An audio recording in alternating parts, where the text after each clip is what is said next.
আমরা এখন চলে এসেছি কোপাই নদীর ধারে। এখন জল নেই, বর্ষাকালে পুরো ভরাট থাকে নদী। এটাই হচ্ছে আমাদের ছোট নদী কোপাই নদী। চলে একে বাকি বৈশাখ মাসে তার হাঁটু জল থাকে, পার হয়ে যায় গরু, পার হয় গাড়ি, দুই ধার উঁচু তার ঢালুচার পারি।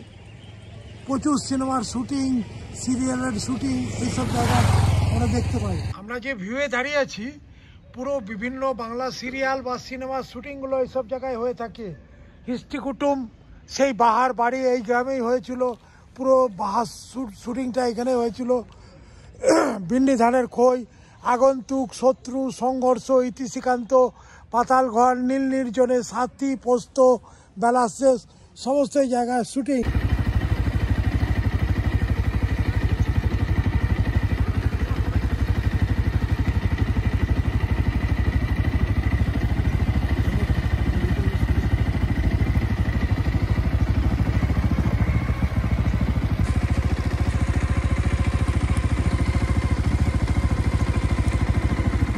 আমরা যে দিঘির সামনে দাঁড়িয়ে আছি, এটাই হচ্ছে গুরুদেবের সেই দিঘি।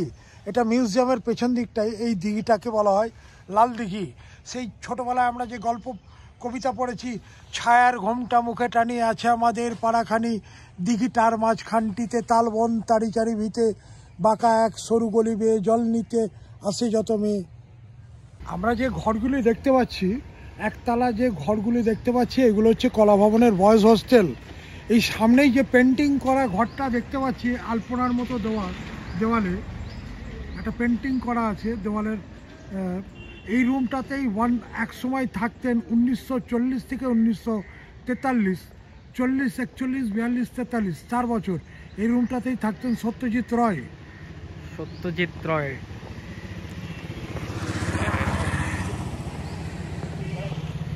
আমাদের বিশ্ববিখ্যাত ডিরেক্টর সত্যজিৎ রয় এই রুমে 1940 থেকে 1943 উনি নন্দলাল বোসের স্টুডেন্ট ছিলেন। আর যে ফিল্মের ওপরে উনি খুব পপুলার হয়েছিলেন, অস্কার পেয়েছিলেন তো লাইফ টাইম অ্যাচিভমেন্টসের ওপরে, মানে ভালো কালেকশন বা ভালো মানুষ হিসেবে উনি অস্কার পেয়েছিলেন। আর যে ফিল্মের ওপরে উনি খুব পপুলারিটি অর্জন করেছিলেন, সেই জায়গাগুলো আমরা পরবর্তীকালে দেখব। পথের পাঁচালীর যে শুটিংগুলো হয়েছিল, অপুর সংসার, পথের পাঁচালী, গোপী গাইন, বাঘা বাইন। ভাস্কর্যটা দেখছি রামকিঙ্কর বেজের ভাস্কর্য। একটা ট্রাইবাল ফ্যামিলি, সাঁওতাল পরিবার, বাঁকে একটি বাচ্চা, সঙ্গে একটি কুকুর, আর একটা বাঁকে সংসারের সামগ্রী, পাশে ওনার স্ত্রীর কোলেও একটা বাচ্চা, আর ঝুড়িতে সংসারের জিনিসপত্র। এদের জীবনযাত্রাটা ছিল যাযাবরদের মতো, বাড়িঘর বানিয়ে বসবাস করতে জানতো না। রামকিঙ্কর যেটা দেখেছেন সেটাই ভাস্কর্যের মাধ্যমে তুলে ধরেছেন। আর রামকিঙ্কর বেজ এমন একজন শিল্পী ছিলেন, আগে গেট আপটা তৈরি করে নিতেন, তারপরে যেখানে যেরকম মশলা দরকার থ্রো করে মশলা ছুঁড়ে তো উনি মূর্তি তৈরি করতে পারতেন। তখনকার দিনের মানুষ ভাবতো যে খ্যাপা পাগল কী সব আবল তাবল জিনিস বানায়। পরবর্তীকালে এই মূর্তিগুলো নিয়ে যখন বিশ্বব্যাপী রিসার্চ হয়, তখন যদি জানা যায় যে পৃথিবীতে যদি 4 বা 6 ভাস্কর্য শিল্পী থাকে, তার মধ্যে রামকিঙ্কর বেজ ছিলেন একজন। তখন মাসোহারা পেতেন 15 টাকা বা 20 টাকা, কিছু একটা সামান্য বেতন পেতেন। তার মধ্যে অর্ধেক টাকা পাঠাতে হতো বাবা মায়ের খরচের জন্য, আর অর্ধেক যে টাকা থাকতো নিজের খাওয়া খরচ, তার মধ্যে একটা গরিব বন্ধুকে শেয়ার করতে হতো। সেই গরিব বন্ধুটার নাম কি জানা আছে সবার? সেই গরিব বন্ধুটার নাম হচ্ছে ঋত্বিক ঘটক। ঠিক আছে, আমরা যে ডান দিকে যে মুক্ত মঞ্চটা দেখছি, এটাই হচ্ছে গুরুদেবের সেই তখনকার দিনের মুক্ত মঞ্চ। এইখানেই গুরুদেবের নিজে অভিনয় করেছেন। রক্তকরবী, ডাকঘর, অমল দইয়ালা, ফেরিওয়ালা, কাবলিওয়ালা, এখানকার স্টুডেন্টরাও এখানে অনুষ্ঠানগুলো মুক্ত মঞ্চেই, এখানে যখন কোনো অনুষ্ঠানগুলো হয়ে থাকে মুক্ত মঞ্চেই হয়। ওপরে কোনো সেট তৈরি হয় না। যখন বৃষ্টির সময় বা শীতকালে যখন বাইরে অনুষ্ঠানগুলো হতে পারে না, এই যে লম্বা টানা ঘরটা যে দেখা যাচ্ছে, এটাকে বলা হয় নাট্যঘর। এর মধ্যেই অনুষ্ঠানগুলো চলতে থাকে। আমরা শান্তিনিকেতন বাড়ির সামনে দাঁড়িয়ে আছি। মহর্ষি দেবেন্দ্রনাথ ঠাকুর 1863, 1864 এই যে সামনে যে ঘরটি দেখতে পাচ্ছি, এই ঘরটি তৈরি করে বাড়িটির নাম রাখলেন শান্তিনিকেতন গৃহ। তখন রবীন্দ্রনাথ ঠাকুরের বয়স হচ্ছে 2 বছর বা 3 বছর। 12 বছর বয়সে বালক রবীন্দ্রনাথ যখন বাবার হাত ধরাই বোলপুরে আসে, বাল্যবেলায় এই গৃহেই তার প্রথম বাস। আর এই বাড়িটি 3 দিক থেকে 3 রকমভাবে লক্ষ্য করা যায়। আমরা সামনের দিক থেকে দেখছি চার্চ, টাইপ অফ চার্চ। একটু বাঁ দিকে সরে যান।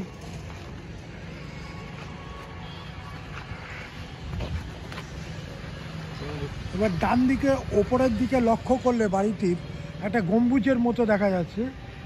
ডান দিক থেকে বাড়িটিকে লক্ষ্য করলে মনে হবে টাইপ অফ মসজিদ। আবার অপোজিট সাইড থেকে বাড়িটার উল্টো দিক থেকে যদি দেখা যাবে যে টাইপ অফ মন্দির বা জোড়াসাঁকোর ঠাকুর বাড়ি। ঠিক আছে, সমস্ত ধর্মের সমন্বয়ে বাড়িটি তৈরি করে নাম রেখেছিলেন শান্তিনিকেতন গৃহ। পরবর্তীকালে রবীন্দ্রনাথ ঠাকুর এই বাড়ির নামকে অনুকরণ করেই পুরো জায়গাটার নাম রাখলেন শান্তিনিকেতন। শান্তিনিকেতন মসজিদ, মন্দির আর গির্জা, সমস্ত ধর্ম সমন্বয়ে। ওপরে যে লেখাটা আমরা দেখতে পাচ্ছি, গেটের ওপরে যে লেখাটা, এক মেবা দ্বিতীয়ম আনন্দরূপং মৃদং যদি ভাতে, ঈশ্বর এক এবং অদ্বিতীয়। নিচের মানে দুটোই বেদ বা উপনিষদের বাণী। আনন্দরূপং মৃদং যদি ভাতে, তিনি আমার প্রাণের আরাম, মনের আনন্দ, আত্মার শান্তি। এই বাড়ি থেকেই বসে লেখা গুরুদেবের সেই গীতাঞ্জলির গান, গল্প, সাহিত্য, কবিতা, অমলোদইওয়ালা, ফেরিওয়ালা, কাবুলিওয়ালা, ডাকঘর, সমস্ত এই বাড়িতেই বসে উনি লিখেছেন। এমনকি জাতীয় সঙ্গীত, আমাদের জাতীয় সঙ্গীতও এই বাড়ি থেকেই বসে লেখা। বাংলাদেশের জাতীয় সঙ্গীত, আমাদের জনগণ মনাধি ভারতবর্ষের জাতীয় সঙ্গীত এখান থেকেই বসে উনি লিখেছিলেন। আর ছোটোবেলায় এই গৃহেই যখন টিচাররা বন্দি করে রেখে রবীন্দ্রনাথ ঠাকুরকে, ছোট্ট বালক রবীন্দ্রনাথকে যখন পড়াতেন, তখন বন্দি অবস্থায় পড়াশুনো করতে ওনার মোটেও ভালো লাগতো না। তো বন্দি অবস্থায় পরবর্তীকালে দেখলেন যে ছোট বাচ্চাদের, ছেলে মেয়েদের যদি বন্দির করে 4 দেওয়ালের মাঝখানে রেখে পঠন পাঠন করানো হয়, সমস্ত কিছুর বিকাশ হয় না।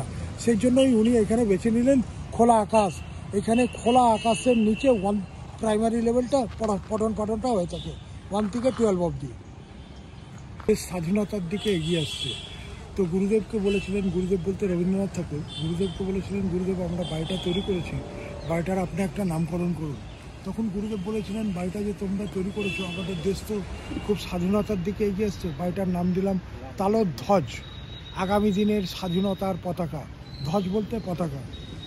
আর এই বাড়িকে কেন্দ্র করে লেখা গুরুদেবের সেই তাল গাছ এক পায়ে দাঁড়িয়ে, সব গাছ ছাড়িয়ে উঁকি মারে আকাশে। এইখানটা আসো।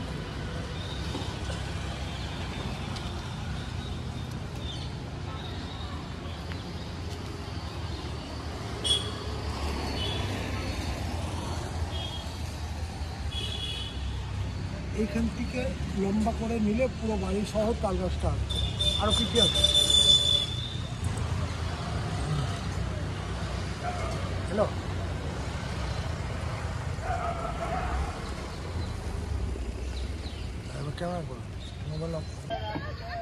বলুন। আমরা এখন দাঁড়িয়ে আছি কাচ মন্দির বা ব্রহ্ম মন্দির। এখানেই প্রার্থনাটা হয়ে থাকে বুধবারের দিন সকাল 6:30 থেকে 8টা অবধি। যে কোনো ধর্মের মানুষ আসতে পারে, কিন্তু এই মন্দিরে প্রবেশের জন্য পোশাকটা থাকবে সাদা।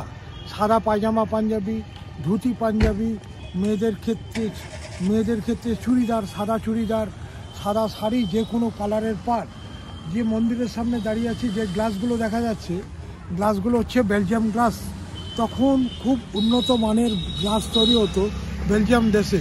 গ্লাসগুলো আনা হয়েছিল বেলজিয়াম দেশ থেকে। তো গ্লাসগুলো হচ্ছে বেলজিয়াম গ্লাস। টালিগুলো ইটালিয়ান টালি। নির্মাণকাল 1891, 1891 যখন তৈরি হয়, তখন দায়িত্বভারে ছিলেন রবীন্দ্রনাথের বড় দাদা দ্বিজেন্দ্রনাথ ঠাকুর, কেশবচন্দ্র সেন। এই মন্দিরে বসেই মহর্ষি দেবেন্দ্রনাথ ব্রহ্ম দীক্ষা নিয়েছিলেন 1893। রাজা রামমোহনের কাছে এই ঘরে বসেই ব্রহ্ম দীক্ষা নিয়েছিলেন। তাল গাছেরটা একটু বলে দিন ওটা। আচ্ছা, আমরা যে তাল গাছটা সহ একটা খড়ের ছাউনি, মাটির দেওয়াল, মাঝখান দিয়ে তাল গাছ, যে বাড়িটিকে দেখতে পাচ্ছি, এই বাড়িটি তৈরি করেছিলেন সুরেন কর নন্দলাল বোস। পরবর্তীকালে গুরুদেবকে বলা হয়েছিল, গুরুদেব বাড়িটা তৈরি করেছি, বাড়িটার আপনি একটা নামকরণ করুন। তখন গুরুদেব নাম দিয়েছিলেন তালধ্বজ। ধ্বজ বলতে পতাকাকে বোঝায়, ধ্বজ। তো এই বাড়িটাকেই কেন্দ্র করে লেখা সেই তাল গাছ এক পায়ে দাঁড়িয়ে, সব গাছ ছাড়িয়ে উঁকি মারে আকাশে। আমরা এখন চলে এসেছি ছাতিমতলা, যেখানে মহর্ষি দেবেন্দ্রনাথ ব্রহ্ম আশ্রম প্রতিষ্ঠা করেছিলেন। যে গাছের নিচে বসে উনি ব্রহ্মচর্চা বা ব্রহ্ম উপাসনা করতেন, ওই জায়গাটাকে বলা হয় ছাতিমতলা।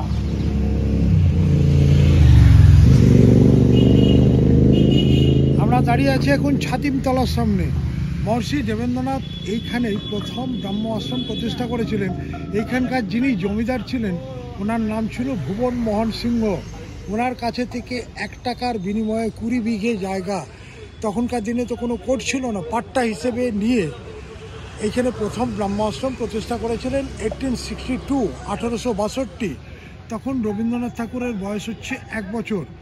কিন্তু মহর্ষি ব্রহ্ম আশ্রম প্রতিষ্ঠা করলেন, কিন্তু মহর্ষি এতই দূরদর্শী মানুষ ছিলেন, উনি জানতেন এই ছোট্ট বালকটি বড় হয়ে এই জায়গার একসময় প্রাণ প্রতিষ্ঠা করবে। পরবর্তীকালে রবীন্দ্রনাথ ঠাকুর বড় হওয়ার পর জায়গাগুলো কিনতে থাকেন, জমিদাররা পরবর্তীকালে জায়গাগুলো দান করে দেয়। বর্তমানে যে এখন বিশ্বভারতীর 20 বিঘের থেকে, বাবা তো শুরু করে গিয়েছিলেন 20 বিঘে নিয়ে, বর্তমানে যে এখন টোটাল বিশ্বভারতীর যে জায়গার পরিমাপ, মোট পরিমাপ হচ্ছে 1200 একর। দেখতে পাচ্ছি এটাই হচ্ছে পুরনো মেলার মাঠ। অ্যাকচুয়ালি আমরা উচ্চারণ করি মেলা, কিন্তু গুরুদেব যেটা সৃষ্টি করেছিলেন সেটা মেলা নয়, মেলা, মিলন। এটাই হচ্ছে মিলন ক্ষেত্রের মাঠ। তখন তো জনসংখ্যা কম ছিল, এই মাঠটাই যথেষ্ট ছিল মেলার জন্যে, কিন্তু এখন জনসংখ্যা বেড়ে যাওয়াতে একটা বড় মাঠে মেলাটা হয়ে থাকে। আর বুক স্টলটা এখানেই বসতো একসময়, বইয়ের দোকানপাটগুলো এখানেই বসতো। পাশে লেখা আছে জগদীশ কানন। জগদীশ চন্দ্র বোস ছিলেন ওনার খুব বন্ধু মানুষ। তো উনি যখন একবার দেখা করতে এসেছিলেন, জগদীশবাবু যখন ওনার সাথে দেখা করতে এসেছিলেন, তখন জগদীশ চন্দ্র বোসের নামেই এই প্রাঙ্গণটার নাম রাখা হয়েছিল জগদীশ কানন। আমরা একটা পিলারের মতো কোনো একটা বস্তুকে দেখতে পাচ্ছি, যেটার মধ্যে কোনো কিছু ভাস্কর্য লুকিয়ে আছে। আমাদের চোখে জাস্ট লাইক একটা পিলার, আর এর ভেতরে যে ওই ভাস্কর্যগুলো, মানে কিছু হা বা মুখের লিফট, যেরকম হা করলে যেরকম হয় সেইভাবেই তোলা আছে, মুখের কাটিংগুলো দেওয়া আছে। তো এটা আমরা যে 7টা সুর যখন উচ্চারণ করি, সারে গামা পাধা নিশা, তার মধ্যে খানিকটা এই হাগুলো মিলে যাবে, মেলালে ওপর থেকে সা রে গা মা পা ধা নি সা, সা রে গা মা তৈরি করা হয়। তৈরি করে নাম দেওয়া হয় নন্দন। পরবর্তীকালে এই নন্দনকে কেন্দ্র করেই কলকাতার নন্দন পরবর্তীকালে বড় আকারে তৈরি হয়, কিন্তু মডেলটা সেম টু সেম, একে নকল করেই পরবর্তীকালে কলকাতার নন্দন বড় আকারে তৈরি হয়। নন্দন কলা ভবনের মুখ্য কার্যালয় নন্দন। বল। আমরা দাঁড়িয়ে আছি অমর্ত্য সেনের বাড়ির সামনে। অমর্ত্য সেনের মা অমিতা সেন ছিলেন আশ্রমিক কন্যা। অমিতা সেনকে এই জায়গাটা রবীন্দ্রনাথ ঠাকুর দান করেছিলেন বসবাসের জন্য। বাড়িটার নাম হচ্ছে প্রতীচি। এটি সেন, আশুতোষ সেন, এটি সেন, আশুতোষ সেন বাবা। দাদু হচ্ছে অমর্ত্য সেনের দাদুর নাম হচ্ছে ক্ষিতিমোহন সেন, মা অমিতা সেন। আমাদের এখানে শান্তিনিকেতনের দুজনেই নোবেল লয়ার, তার মধ্যে একজন হচ্ছে রবীন্দ্রনাথ ঠাকুর সাহিত্যের ওপরে, আর অমর্ত্য সেন পেয়েছেন ইকোনমিক্সের ওপরে, অর্থনীতির ওপরে। এটাই অমর্ত্য সেনের বাড়ি।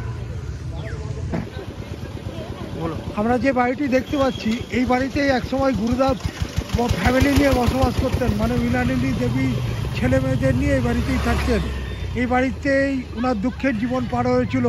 স্ত্রী মারা যায়, ছেলে মারা যায়, মেয়ে মারা যায়, পরবর্তীকালে আর এই বাড়িতে উনি থাকতেন না। বর্তমানে এটা বিদ্যালয় গৃহ বা পাঠভবন অফিস, আনন্দ পাঠশালা বা পাঠভবন অফিস। রবীন্দ্রনাথ ঠাকুরের এটা সাংসারিক জীবনের বাড়ি দেহুলি। বাড়িটার নাম পরে নাম দিলেন দেহুলি। গুরুদেব এই বাড়ি থেকেই দেহুলিয়া হয়ে গিয়েছিলেন, সর্বহারা। দাঁড়িয়ে আছি সঙ্গীত ভবনের সামনে। আমাদের বিশ্বভারতীর যারা সঙ্গীত, মিউজিক, ডান্স, ড্রামা, এই 4টে সেকশনের ওপরে যারা পড়াশোনা করতে আসে, এটাই হচ্ছে সঙ্গীত ভবন ডিপার্টমেন্ট। সঙ্গীতের 4টে সেকশন: সঙ্গীত, মিউজিক, ড্যান্স, ড্রামা। মিউজিক বলতে ইনস্ট্রুমেন্ট, তবলা, গিটার, সারেঙ্গি, পাকওয়াজ। আর ডান্স চলে গেল কথাকলি, ভারতনাট্যম, এগুলো হচ্ছে সোনাঝুরি। আর যেগুলো এইগুলো সাদাগুলো হচ্ছে ইউক্যালিপটাস বা আকাশমণি, যেটা আমরা বলতে পারি। এটাই রবীন্দ্রনাথের সব থেকে ছোটবেলার প্রিয় জায়গা খোয়াই। খোয়াই। তাকে কেন্দ্র করে এখন হাট, খোয়াইয়ের হাট, সোনাঝুরি হাট। সোনাঝুরির হাট।